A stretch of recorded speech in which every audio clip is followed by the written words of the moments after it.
Buongiorno e ben ritrovati con il TG Flash di New Sicilia. Di seguito i titoli più importanti della mattina. È stata emessa ieri sera la sentenza del maxi processo d'appello sulla mafia dei pascoli nei Nebrodi, durante la quale sono state pronunciate 65 condanne. Solo un imputato ha ricevuto la conferma integrale della sentenza di primo grado, per gli altri sono state scelte invece riduzioni di pena. Lascia il carcere Leonardo Ciaccio, il braccio destro di Matteo Messina Denaro sconterà il resto della sua condanna all'ergastolo inflitta dalla Corte d'Appello di Palermo con una pena accessoria. La decisione è stata presa tenendo conto della buona condotta del detenuto. Un'operazione antidroga a Catania ha portato al sequestro di 540 kg di cocaina e all'arresto di 5 persone. I finanzieri hanno avvistato nel tratto di mare tra Catania e Ragusa un motopeschereccio che invece di essere impegnato nella pesca trasportava un carico di droga dal valore di almeno 100 milioni di euro.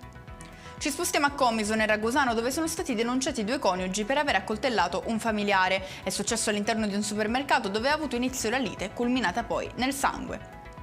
Finiscono nei guai i titolari di una pescheria e di una macelleria del viale Mario Rapisardi a Catania. Diverse le irregolarità riscontrate, a partire dal furto di energia elettrica per arrivare alla mancata tracciabilità di diversi alimenti e a lavoratori in nero. E con questo è tutto, prossimo appuntamento più tardi alle 19:30. Grazie per averci seguito, buon proseguimento di giornata.